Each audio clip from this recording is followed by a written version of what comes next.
بسم اللہ الرحمن الرحیم۔ السلام علیکم۔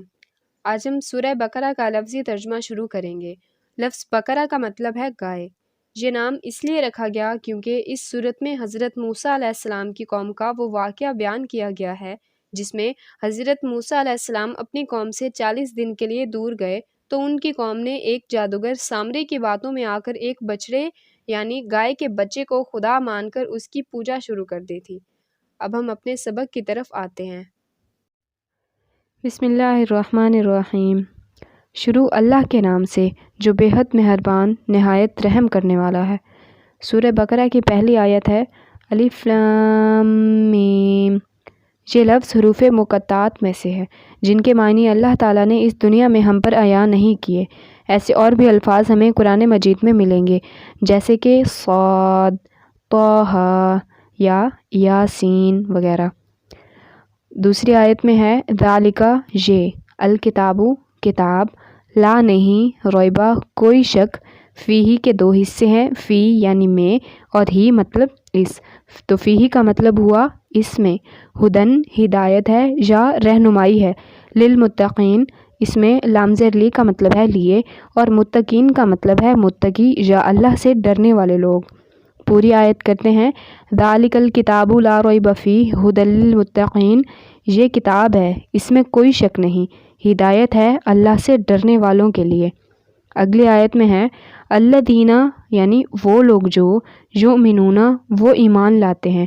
یؤمنون میں جو یا پیش یو ہے اس کا مطلب ہے وہ، تو یؤمنون کا معنی ہوا وہ ایمان لاتے ہیں، بالغیبی غیب پر، بی یعنی پر، غیبی غیب، تو بالغیبی یعنی غیب پر۔ اب ان تین الفاظ کو ملا کر پڑھیں گے الذین یؤمنون بالغیب، وہ لوگ جو ایمان لاتے ہیں غیب پر۔ آگے ہے وا اور یقیمون وہ قائم کرتے ہیں۔ اب اس میں بھی یا پیش جو کا مطلب ہے وہ، تو یقیمون وہ قائم کرتے ہیں، الصلاۃ نماز، ملا کر پڑھتے ہیں ویقیمون الصلاۃ اور وہ قائم کرتے ہیں نماز۔ آگے ہے وا اور مما لفظ کے بھی دو حصے ہیں، من اور ما۔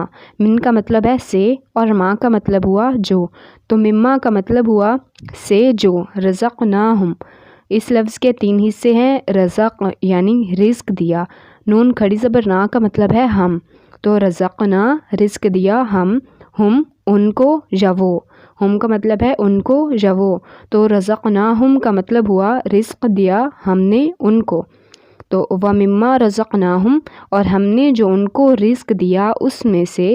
آگے ہے ينفقون وہ خرچ کرتے ہیں، یہاں پر بھی یا پہ یو کا مطلب ہے وہ، اور یہاں پر اصل لفظ ہے نون فے اور قاف، تو یہ نفق لفظ اردو میں بھی عام طور پر استعمال ہوتا ہے جس کے معنی ہے خرچ، تو ينفقون کے معنی ہوئے وہ خرچ کرتے ہیں، اور جو آخر میں واو نون آیا ہے وہ جمع کی علامت ہے، جیسے انگلش میں لفظ کی جمع بنانے کے لیے آخر میں ایس یا ای ایس لگایا جاتا ہے۔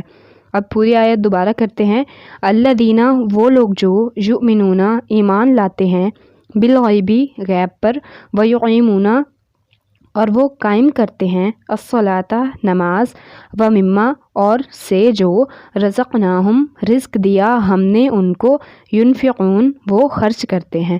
پورا ترجمہ کرتے ہیں الذین یؤمنون بالغیب ویقیمون الصلاۃ ومما رزقناہم ينفقون، وہ لوگ جو غیب پر ایمان لاتے ہیں اور نماز قائم کرتے ہیں اور اس میں سے جو ہم نے ان کو رزق دیا وہ خرچ کرتے ہیں۔ آج کا سبق اتنا ہی، باقی انشاءاللہ اگلے سبق میں۔ اللہ حافظ۔